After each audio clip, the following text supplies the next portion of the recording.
En cierta ocasión se encontraba un lustrabotas, sí, ya saben, como le dicen popularmente, ¿no? Un embolador. Y este hombre tenía un perrito. Entonces tenía un perrito ahí al lado que lo acompañaba mientras él lustraba los zapatos, las botas.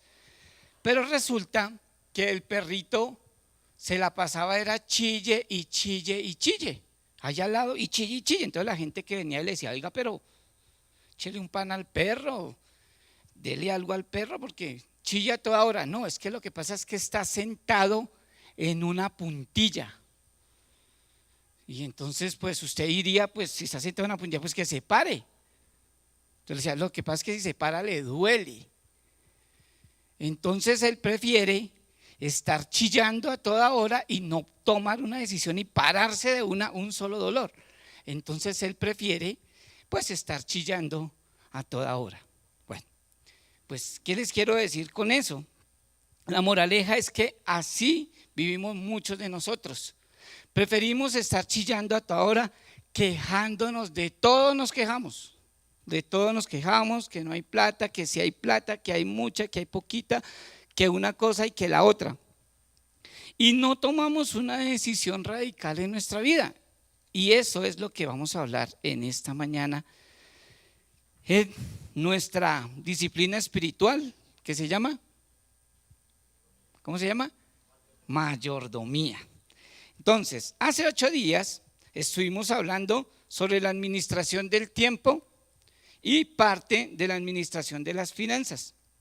Estuvimos viendo el tiempo, estuvimos hablando un poco de las finanzas, porque la Biblia habla tanto de las finanzas. Estuvimos hablando sobre los motivos, estuvimos hablando, el manejo del dinero refleja quiénes somos, y estuvimos mirando unas características. Y por último estuvimos mirando las deudas. Entonces hoy, rápidamente, vamos a estar hablando sobre soluciones bíblicas. Soluciones bíblicas. Entonces, ya como vi un letrero: pare de sufrir. Bueno, pues siempre, mientras estemos en esta tierra, siempre vamos a sufrir. También, eso de que pare de sufrir, no. Paremos, ¿sabe cuándo vamos a parar de sufrir? ¿Cuándo? Cuando Cristo venga y nos lleve. Ese día, ahí sí. Entonces, soluciones bíblicas. Entonces, tenemos que entender primero que lo material no debe ser un fin en nuestra vida. Entonces, métase eso aquí en la mente. Que lo material no es un fin en nuestra vida. Es cierto que lo material cubre algunas necesidades fundamentales, como sostener a nuestras familias y suplir lo necesario para alcanzar algunas aspiraciones materiales legítimas. Pero eso no debe ser el motor ni el objetivo de nuestros corazones. Muchos hombres comenzaron con el deseo de ser ricos y lo lograron, pero perdieron a sus familias en el intento. Tienen mucho dinero, pero no tienen con quién disfrutarlo.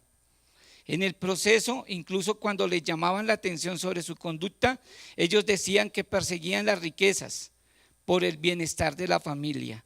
Tristemente, no se percataron a tiempo de que la mayor necesidad de su familia, más que posesiones materiales, era amor, afecto y el cuidado moral y espiritual de la familia.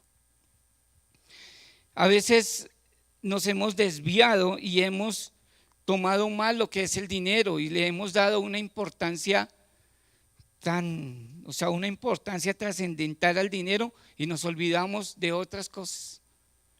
A veces entre familias se apartan una herencia, entonces entre hermanos se agarran por la herencia. Todo por estar ahí pensando pues en el dinero y dándole esa importancia más de lo que debe ser. Y eso es lo que ha pasado. Entonces una vez una señora: pero don Juan, ¿qué le pasa? ¿Cómo me va a subir los intereses del 15% al 20%? Don Juan, tenga misericordia, ¿no ve que yo soy su mamá? Entonces, a veces le damos tanta trascendencia al dinero y lo vemos como un Dios. Entonces todo es plata. todo es plata y nos volvemos tan materialistas y debemos entender que lo material no debe ser un fin de nuestra vida. Usted se muere y ningún entierro, yo lo he visto con trasteo. Que allá todos le vayan a echar todo lo que usted construyó. Nacimos sin nada y sin nada nos vamos a ir. Usted ha visto que cuando nacemos, todos nacemos con las manitos así. No, perdón, con las manitos así, ¿no es cierto? Usted ve un bebé, un recién nacido y nace con las manitos así, el puñito así, como de querer agarrar todo. Pero cuando se muere, ¿cómo muere la persona? Así. Ya la mano suelta, así. Nos vamos sin nada. Entonces, eso es lo que debemos de entender.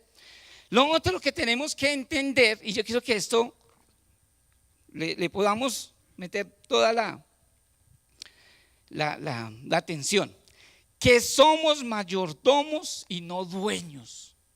Cuando usted comienza a decir, es que esto es mío, esto lo he trabajado, esto ha sido mi esfuerzo, y usted le da, mejor dicho, de que ha sido todo usted y que es suyo, pues tenemos que entender de que nada es de nosotros, nada.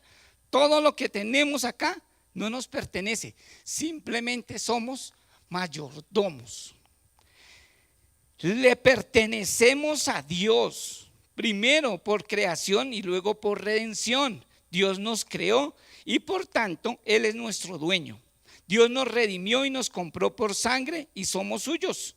Aquellos que hemos puesto nuestra fe en Cristo y nos hemos sometido a su señorío, en nuestras vidas somos posesión especial de Dios. No somos los dueños de nada.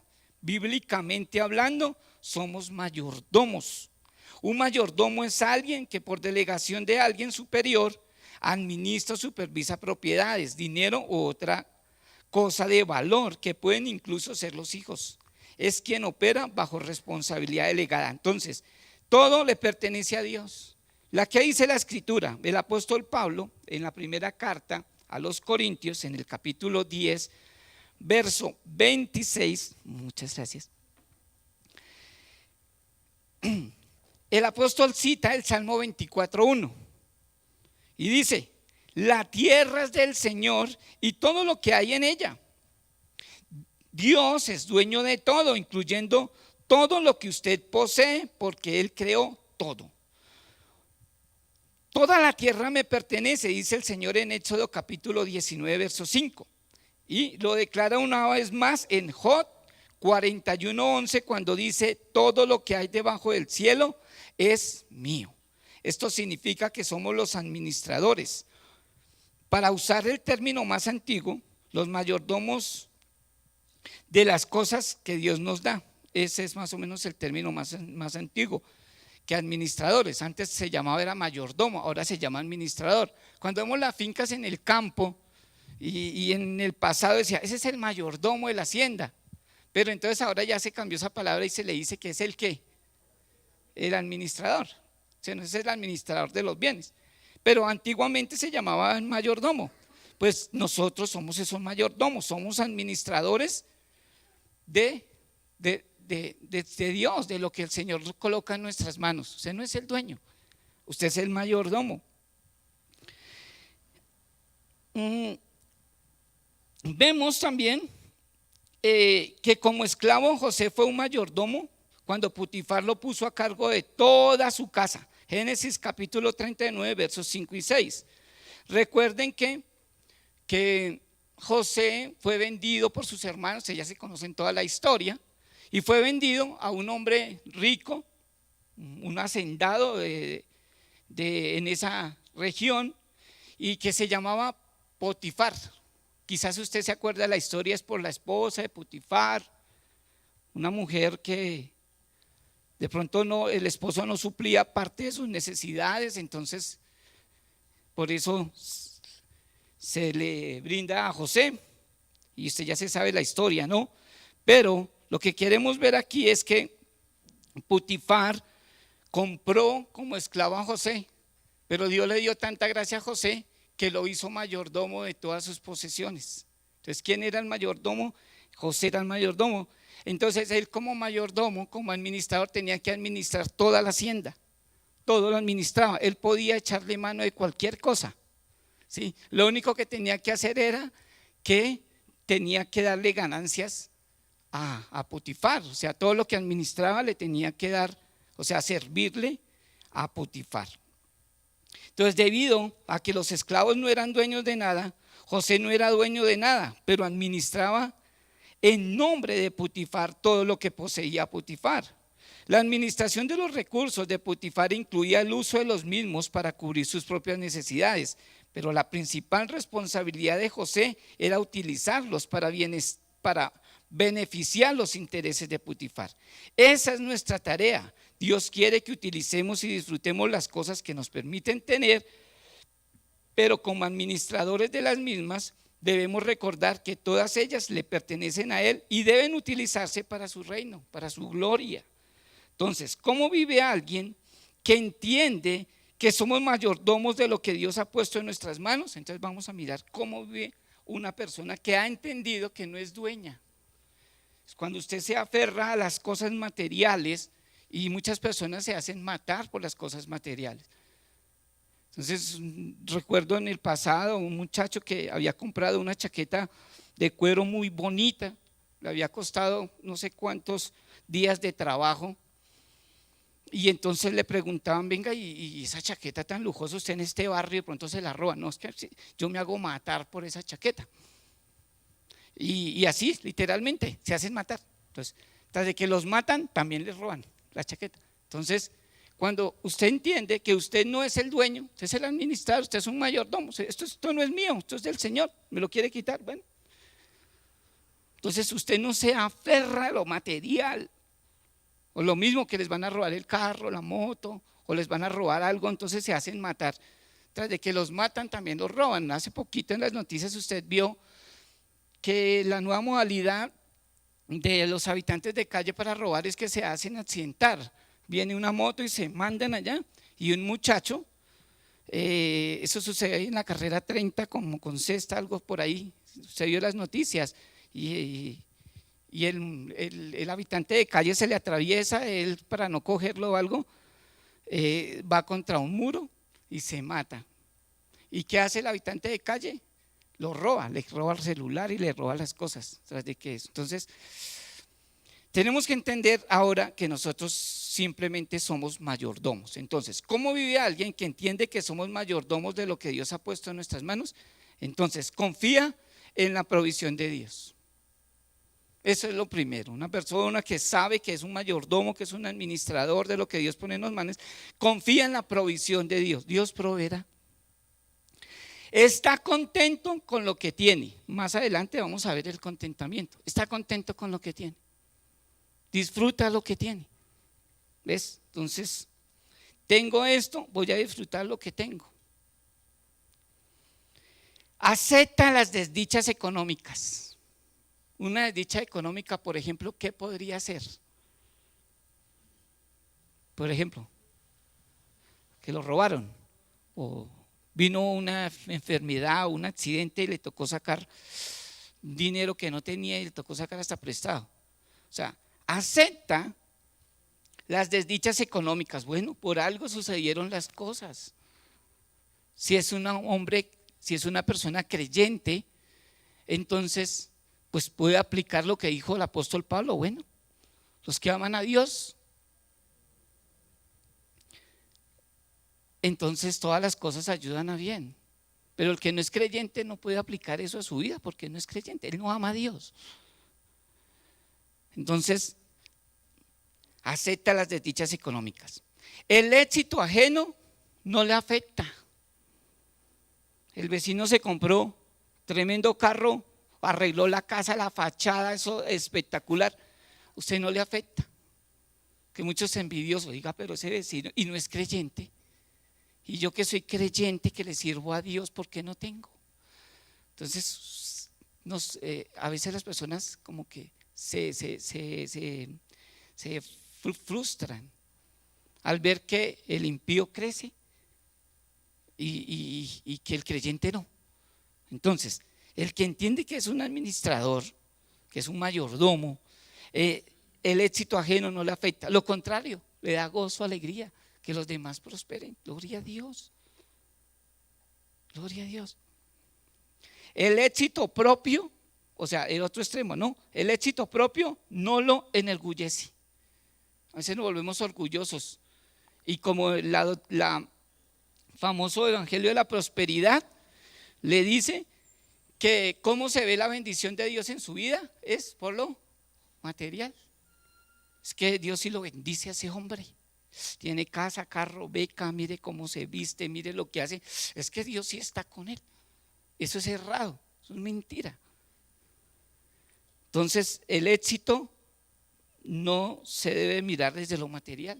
Entonces el éxito propio no lo vuelve orgulloso. Hay gente que no tiene y cuando tiene se vuelven orgullosos. Parecen pavos reales. O sea, el pavo real cuando todo el mundo lo ve, ¿qué hace? Levanta sus... Y así hay muchos pavos reales por todo lado, hasta para andar, hasta para caminar. Entonces, el éxito propio no lo enorgullece. Comparte intencionalmente de lo que tiene, poquito o mucho, comparte con otros. Y sabe que rendirá cuentas. Porque cuando usted dice, todo es mío, ha sido mi trabajo, mi esfuerzo, todo es mío, entonces usted cree que nunca va a rendir cuentas, ni a Dios siquiera. Pero el que entiende que es un administrador, que es un mayordomo, entiende que algún día, tarde o temprano, tendrá que rendir ¿qué? Cuentas. ¿Listo? Entonces vamos a seguir rápidamente. Otro punto es que tenemos que entender que ahorrar es de sabios. ¿Ahorrar es de quién? De sabios. ¿Sí? Quizás usted dirá, no, pero yo no estoy de acuerdo. Bueno, listo, no estoy de acuerdo. ¿Sí? Yo solamente le voy a decir lo que dice la escritura con referente al ahorro. Ahorrar es de sabios. Vamos a mirar tres ejemplos. ¿Listo? Rápidamente. El primer ejemplo que vamos a hablar con referente al ahorro es que cuando usted no ahorra, ¿sí? Vamos a mirar ejemplos de tres personajes, ¿sí? No lo digo por usted, pero a usted se lo digo, ¿sí? No se va a sentir usted aludido. O sea, no lo digo por usted, pero a usted se lo digo. El primero es un necio, derrochador, falta de dominio propio y no es prudente en el manejo de sus finanzas. Ahorra menos de lo necesario. La Biblia dice en el libro de Proverbios capítulo 21, el verso 17 y en el verso 20 dice, tesoro precioso y aceite hay en la casa del sabio, pero el necio todo lo disipa. En otras versiones dice todo lo despilfarra. La persona derrochadora se deja gobernar por su amor al placer, es seducida por los deleites materiales. Estos no necesariamente son placeres pecaminosos, pero el exceso de afecto por ellos conduce a una vida de indisciplina financiera. Son las personas que todo derrochan, compran lo que no necesitan. Entonces tenemos que mirar dos cosas que ahorita más adelante las vamos a ver, en parte los secretos. Y es que la persona que compra, hay dos maneras de comprar. Una se compra por deseo y la otra por necesidad. ¿Usted cuál es? ¿Usted por qué compra? ¿Por deseo o por necesidad? Por necesidad, eso es lo más sabio. Pero cuando usted compra solo por deseo, usted no necesita eso, usted lo compra. Y lo que realmente necesita no tiene el dinero, entonces lo paga a crédito, se endeuda, saca prestado. Entonces, ¿usted compra por deseo o por necesidad? Eso es lo que tenemos que mirar. Entonces, el primer ejemplo es de aquel necio, derrochador, no tiene dominio propio. Entonces, como no tiene dominio propio, entonces todo compra, de todo, cosas que no necesita y derrocha la plata. Yo decía, pero es que se la gana fácil ¿o qué? Porque aquel que se gana la plata fácil, sin ningún esfuerzo. Y yo he visto muchos, por ejemplo, cuando vemos los narcotraficantes, que ganaban mucho dinero, pues ya sabe, por lo ilícito, pues lo derrochaban. Derroche, compre lujos y lujos y lujos, y lo derrocha. Y la Biblia dice que lo que fácilmente se obtiene, ¿qué dice la Biblia? Lo que fácilmente se obtiene no prosperará. Entonces, el otro ejemplo es de un necio que es idólatra, acumulador, avaricioso, que carece de sensibilidad. Ahorra más de lo necesario, se va al otro extremo. Ahorra más de lo necesario. La necedad del acumulador la vemos no solo en su actitud egoísta en el manejo de sus recursos, sino también en la insensatez de vivir la vida como si no hubiese eternidad. De ahí la pregunta de Dios al final de la historia: esta misma noche te reclaman el alma, y ahora, ¿para quién será lo que has provisto? Además, la acumulación resulta en idolatría porque trata las posesiones materiales como la fuente de nuestra seguridad, esperanza y plenitud. Lucas capítulo 12, verso 16 al 21. Y si usted quiere está tomando apuntes, coloque estas dos citas bíblicas: Colosenses 3:5 y 1 Timoteo 6:9. Habla sobre esta parte. Entonces, la historia de Jesús, que Jesús narra, y él habla sobre el hombre que ahorra y dice: uy, tengo mucha plata, tengo de todos mis graneros y ahora me va a llegar ese peón, ¿dónde lo coloco?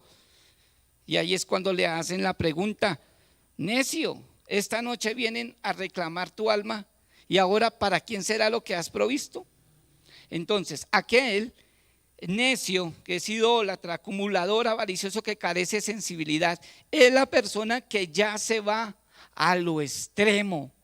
Ya ahorra tanto, mejor dicho, que no se chupa una paleta, se va para el parque y se chupa los dedos.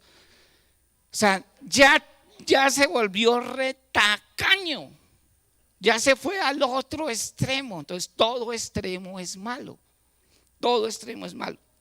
Y vamos a mirar al que realmente tenemos que imitar, al fiel ahorrador.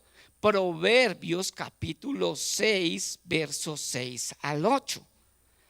Dios ha puesto, mira, ponga mucha atención, Dios ha puesto un principio instintivo en la hormiga para que guarde para el futuro. Usted mira Proverbios capítulo 6, versos 6 al 8, habla sobre la hormiga. Dice, ve a la hormiga, oh perezoso, o sea, mira a la hormiga, oh perezoso, la cual, no teniendo capitán, recoge en el verano para el invierno. Ese es el fiel ahorrador, que se entiende que si se come mañana, que si se come hoy todo, mañana también le va a dar hambre. Guarde para mañana. Yo recuerdo que cuando yo era pequeñito me daban una moneda y yo lo primero que hacía era ir a gastarme todo en dulces y todo, y se me olvidaba que mañana, pasado mañana, también me iba a dar antojos de un dulce. Entonces, tenemos que cuando haya, mire, y una de las historias, pero pues no hay tiempo, pero si usted mira la historia de José, cuando vino el faraón, tuvo un sueño y buscó a un hombre, porque todos los sabios de esa época, ninguno le pudo interpretar el sueño, y José, que estaba en la cárcel, usted ya sabe toda la historia. José le dio un consejo. ¿Se acuerda de las vacas qué? Las vacas gordas y las vacas flacas. Y fácil, mire, rápidamente, ¿qué le dijo José? Cuando vengan los 7 años de las vacas gordas, ahorre para cuando vengan las vacas flacas. Ese es el fiel ahorrador, sin irse al extremo, pero ahorre. No sabemos mañana qué vaya a pasar. Entonces vamos a mirar unos principios. Entonces, Dios ha puesto un principio instintivo en la hormiga para que guarde para el futuro. Es una exhortación para una vida de prudencia y previsión. Usando la sabiduría, ahorra lo necesario según los criterios bíblicos. Es un ahorrador y considerado sabio. Este es el individuo dirigido por el consejo de Dios. Entonces, secretos de un buen ahorro. Ponga mucha atención. Secretos de un buen ahorro. Esta es la clave. Que tus gastos sean menores que tus ingresos. Debes proponerte gastar menos de lo que ganas. Ese es el secreto, ¿sí? Porque a veces nosotros hacemos lo contrario, gastamos más de lo que nos ganamos. El mínimo está en este momento 1.160.000 pesos, más subsidio de transporte. Entonces, usted debe mirar que los gastos no deben sobrepasar primero lo que usted gana, y segundo, tienen que ser menos.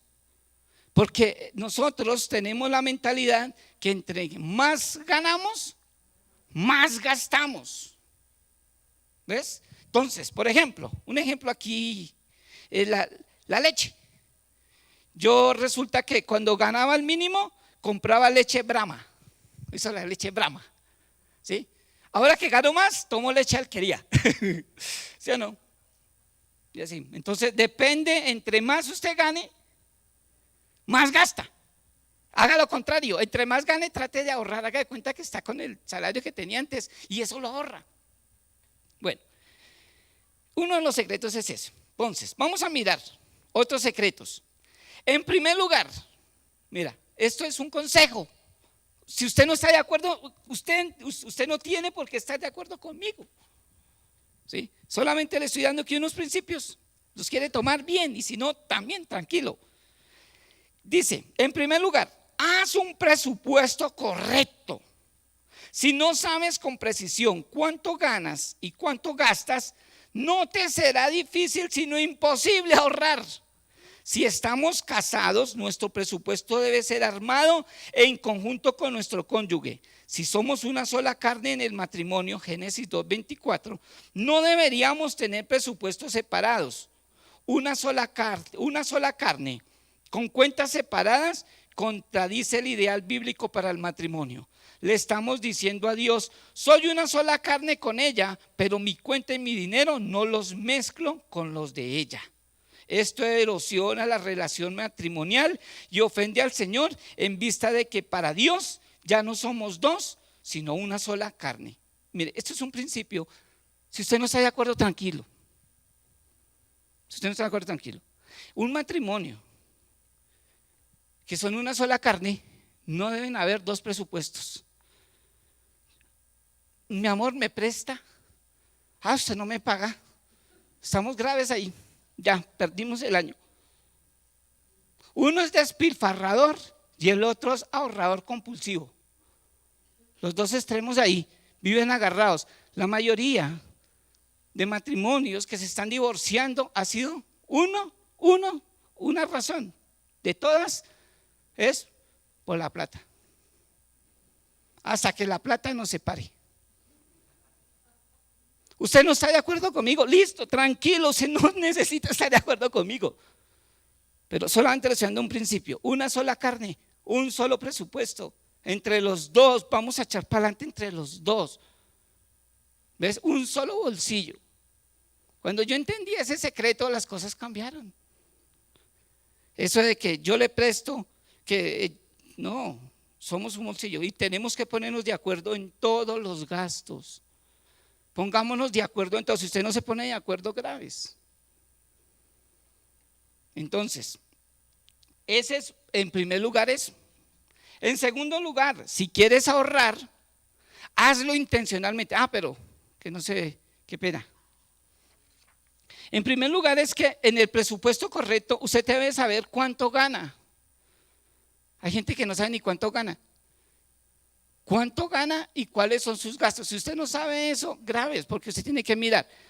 Entonces, cuando usted recibe el dinero, usted tiene que mirar lo que le llega a usted bruto, ¿sí? El bruto, o sea, lo que le contó el neto, o sea, lo que a usted le queda sacando los gastos, porque usted está haciendo, por ejemplo, usted está mirando el mínimo. Yo me gano 1.160.000 y usted está haciendo todas las cuentas sobre 1.160.000. Está mal. Porque usted tiene que sacarle que de ese 1.160.000 le van a descontar que son los parafiscales, o sea, le van a descontar pensión, salud, ¿sí o no? Y tiene que mirar si usted tiene una cuota del ahorro, si usted está ahorrando en algún fondo, pues la mayoría de empresas tienen fondos, ¿sí? Entonces usted tiene que mirar si le están, solo lo que usted le queda neto. Entonces de 1.160.000 le descontaron 260.000, un ejemplo. Usted tiene que hacer el presupuesto con los 900.000, no con el 1.160.000. Entonces usted coge los 900.000 y de ahí hace el presupuesto, de ahí saca el mercado para la gasolina o para el Transmilenio, ¿sí? Para el colegio de los niños, para todo el presupuesto que usted tiene. Pero no lo haga de todo el valor, sino el neto, el que le queda. ¿Listo? Porque, y si usted no sabe eso, pues usted nunca ahorrará, porque nunca le alcanzará. Y usted tiene que tener proyectos, metas y escriba. La mayoría de los celulares tienen algo que se llama calculadora y notas. Y escriba ahí. Lleve usted una contabilidad y hágalo con su esposa, enséñele a sus hijos a ahorrar, a administrar bien los recursos y verá que ya desde ahí pare de sufrir. Bueno, entonces sigamos. En segundo lugar, si quieres ahorrar, hazlo intencionalmente, no residualmente. En otras palabras, que tu plan no sea ahorrar de lo que te sobra al final del mes.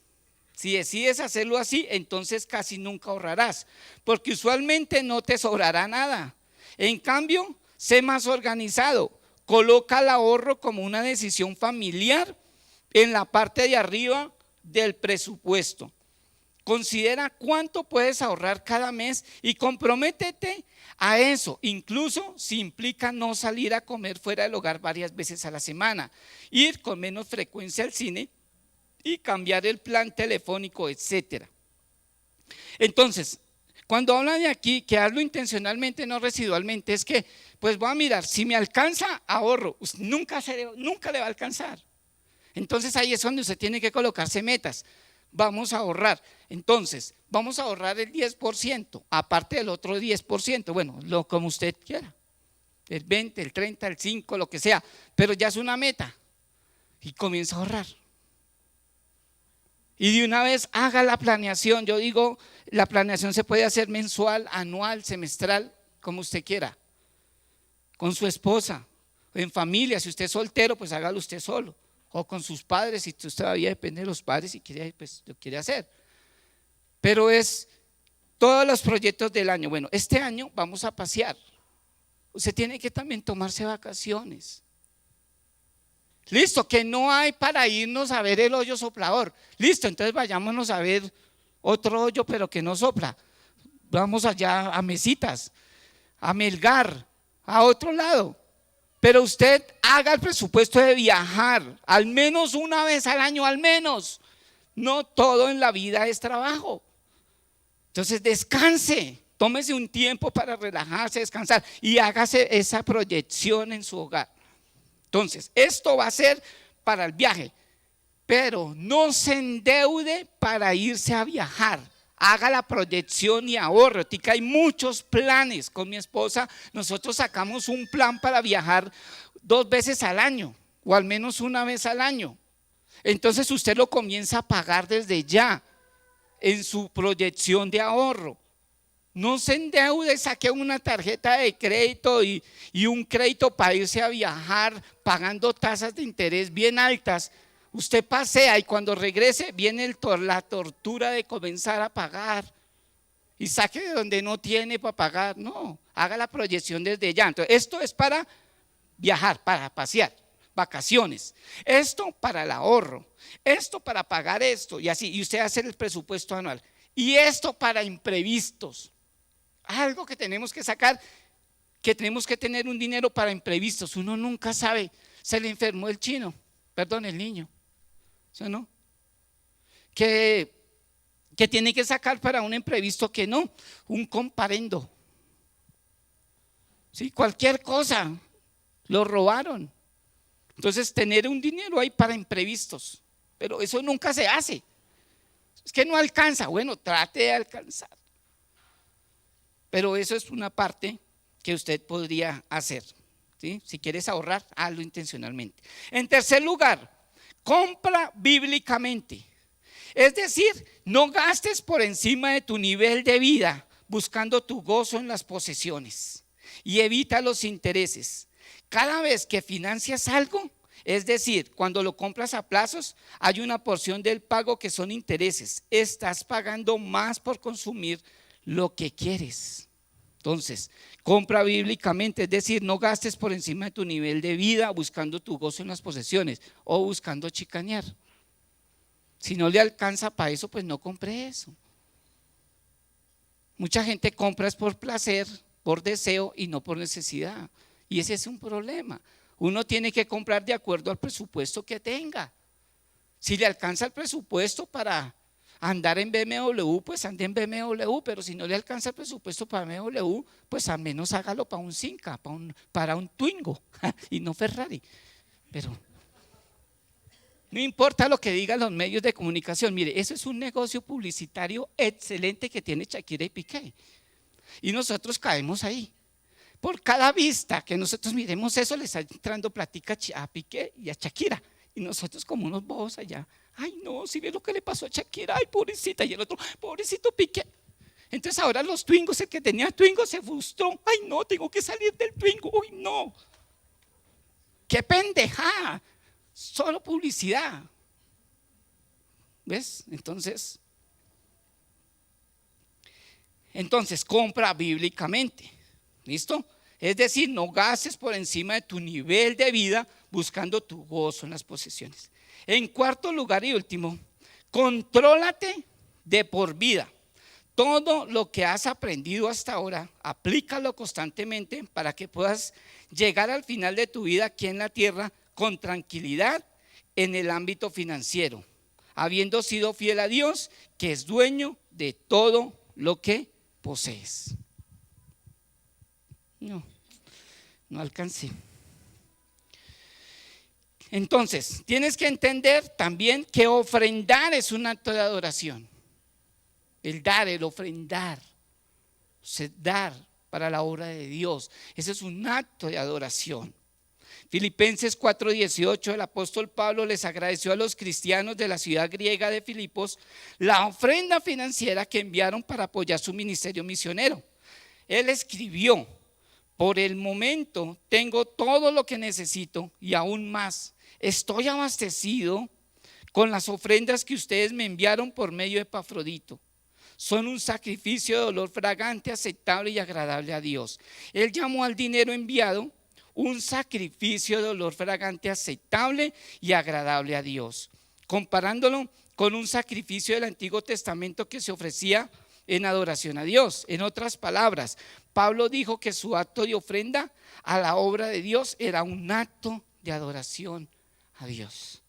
El dar usted para la obra de Dios en la iglesia, llámelo como usted lo quiera llamar, la ofrenda. Usted quiere llamar la ofrenda como usted la quiera llamar, pero eso que usted da es un acto de adoración. Amén. Y no se hace por imposición. Si yo no doy, entonces me voy para el infierno. En el pasado a mí me decían: si usted no diezma, se va para el infierno. Y uno asustado, saque donde no sea, pues tocaba.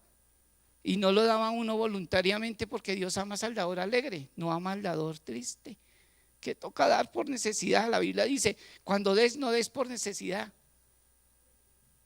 porque Dios ama al dador alegre. Y entonces así nos enseñaron: usted tiene que dar con generosidad, pero es con gozo, con alegría. Yo voy a dar esto para la obra de Dios, y es que yo no voy a dar nada. Es que otro problema.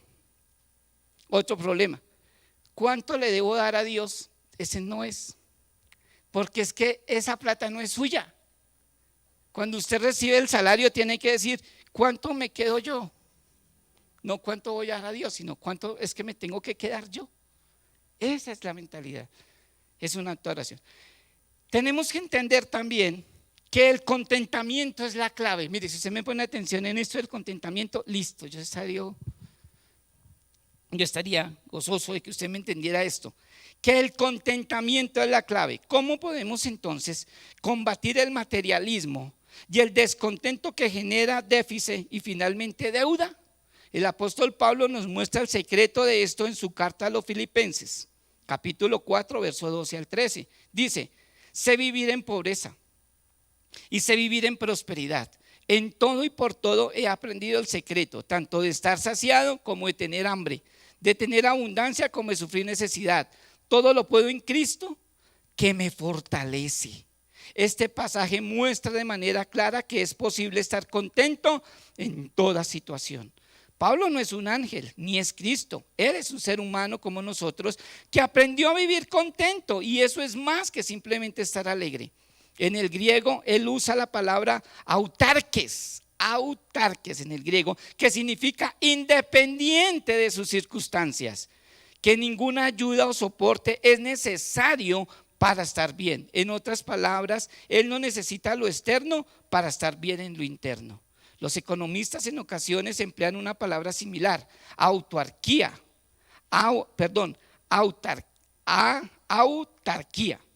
que proviene de la palabra usada por Pablo. La usan para hablar teóricamente de una economía que no depende del resto del mundo, una que se autoabastece, produce su propio trabajo y recursos. No hay factores externos que alteren su estado interno. Entonces, en resumido, lo que está hablando Pablo del contentamiento es que su gozo, su paz, su tranquilidad no depende de lo externo, de un tercero, de la plata. No depende de eso, depende de Dios. Sé vivir en pobreza como sé vivir en prosperidad. Así debe ser un creyente. Si no hay, gloria a Dios. Si hay, gloria a Dios.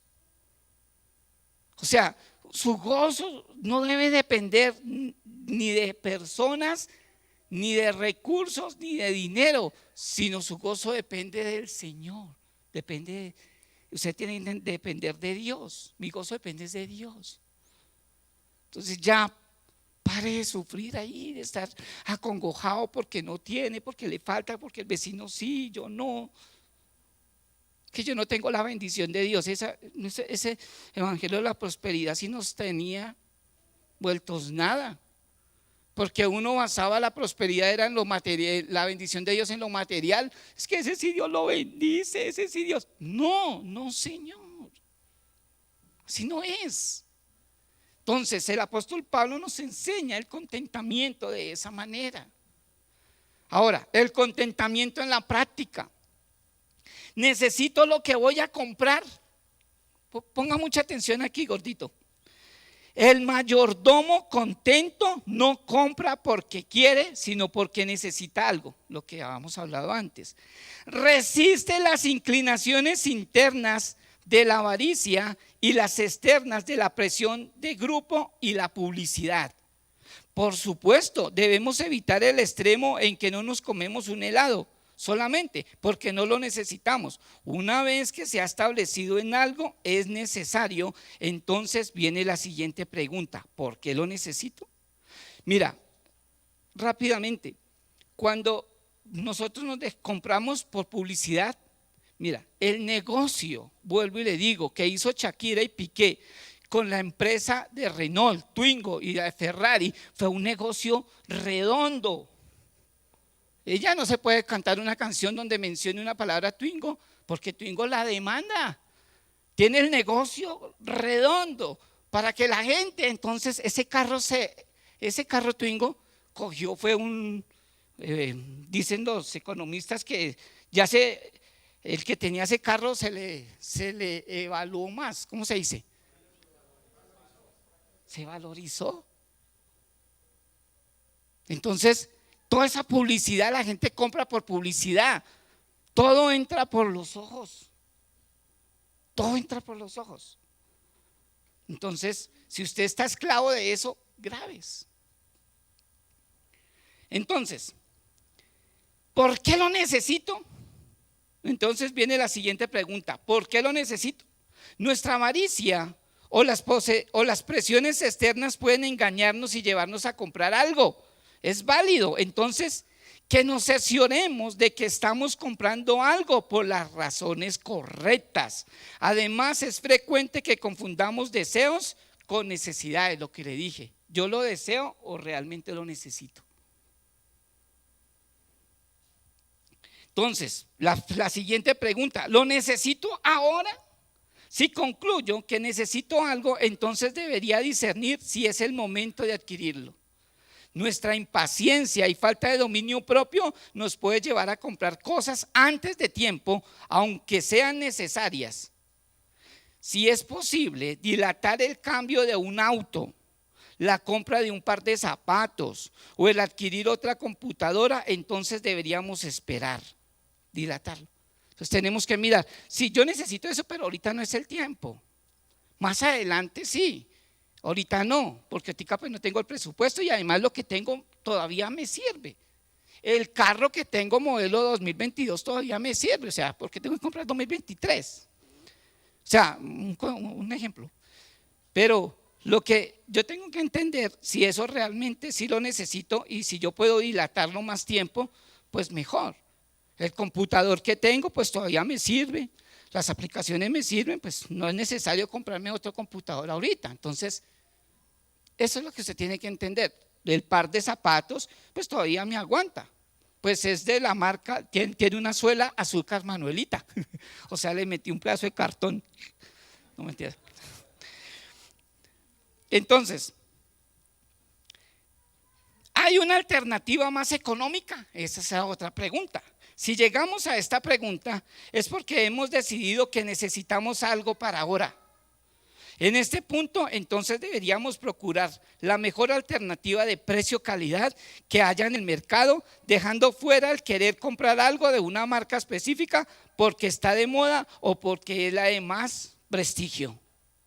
Entonces, cuando yo, listo, ya miré y no es un deseo, es una necesidad. Entonces voy a comprarlo, pero voy a mirar una promoción, voy a mirar las promociones, voy a mirar realmente que sea de calidad, pero pues que esté en oferta. Ahorita hay muchas ofertas. Entonces usted tiene que mirar pues y adquirir pues esa promoción. Así usted se puede ahorrar un dinero. ¿Listo? Entonces rápidamente, aplicaciones. Identifica tus pecados financieros y arrepiéntete de ellos. Este tipo de pecado es sutil. De ahí que Jesús haya dicho, estén atentos y cuídense de toda forma de avaricia, Lucas 12:15. Por ese motivo también habló del engaño de las riquezas, Mateo 13:22. La segunda aplicación es que considérate mayordomo. Tu objetivo es complacer al dueño que es Dios. En este sentido, el mayordomo asume la humilde postura de que, aunque tenga recursos suficientes para hacer algo, sus decisiones financieras son dirigidas por principios bíblicos más que por sus deseos. La tercera aplicación, elabora un presupuesto preciso. Tenemos que contar con un presupuesto preciso y acordado con nuestro cónyuge. Hablo de las parejas. Ahorra con intención, no lo que le sobra. Si ahorramos cuando nos sobra, es probable que no lo hagamos o que ahorremos muy poquito. Gasta menos de lo que ganas. Una vez elaborado el presupuesto, debes comprometerte a cumplirlo. Es sencillo de leer, pero difícil de vivir.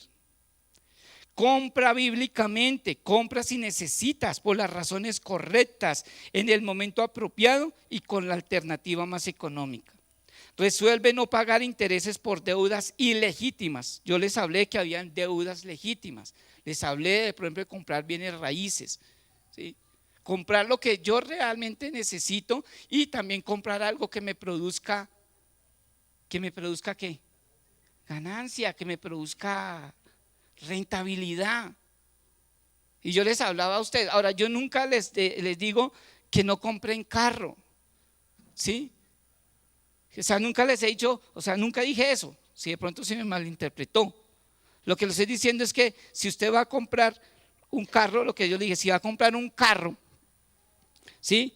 Solamente para ir al trabajo nomás, y ese carro le va a salir, que yo les hablé, que los gastos de gasolina, el mantenimiento, los parqueaderos, fuera de eso, los trancones y todo eso, y usted no tiene presupuesto, va a vivir usted endeudado. Entonces mejor que andaba en Transmilenio o comprarse una motocicleta si le salía mejor. Pero no es que no compre, si usted tiene el dinero y tiene el presupuesto y sin endeudarse tiene su carro, y fuera de eso su carro le produce alguna rentabilidad, lo tiene para Uber, lo tiene para Bit o para alguna aplicación, pues ese carro le genera una rentabilidad, es bueno tenerlo porque le genera una rentabilidad. Pero si le genera un gasto, es eso lo que quiero decir, ¿sí? No que no lo compre, ¿sí? Y que no compre lujos. No, si usted tiene para comprarse buenos tenis, comprarse buena ropa y le alcanza su presupuesto, pues cómprelo. Pero lo único es que no se endeude para cosas que no le produzcan a usted ninguna rentabilidad. Entonces, resuelve no pagar intereses por deudas ilegítimas. Deberíamos prohibirnos las deudas para cosas innecesarias. No tenemos el permiso de Dios para hacer esto.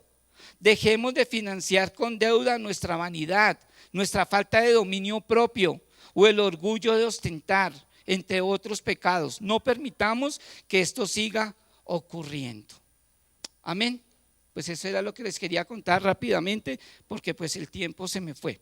Entonces, mis amados, coloquémonos sobre sus pies y ya, y dejamos así. ¿Alguna pregunta, alguna duda? Con mucho gusto, cuando se termine la reunión. Oremos. Padre, gracias por tu infinita misericordia con nosotros. Venimos a ti para pedirte perdón por nuestros pecados que cometemos por la mala administración de los recursos. Y a veces somos tan malvados que a veces hasta te culpamos, que por qué no nacimos en una cuna de oro y los otros sí. Cuando hemos sido malos administradores, hemos despilfarrado, no somos humildes con lo que tenemos, no somos fieles con lo que tenemos. Y si no soy fiel en lo poquito, en lo mucho tampoco voy a ser fiel. Ayúdanos a entender estos principios, Señor, y perdónanos, Señor. Te necesitamos cada día más, que nos enseñes a través de tu hermosa palabra cómo administrar lo que tú colocas en nuestras manos. Gracias por enseñarnos a que no somos dueños de nada, simplemente somos mayordomos, administradores de tus recursos, Señor. Ayúdanos a administrarlo mejor, cada día mejor, y que podamos enseñarle esto a nuestros hijos, Señor, y que eso siga como un legado, Señor. En el nombre de Jesús te lo pedimos, y gracias por permitirnos escuchar tu hermosa palabra. En el nombre de Jesús, amén y amén. Dios les bendiga y Dios les guarde.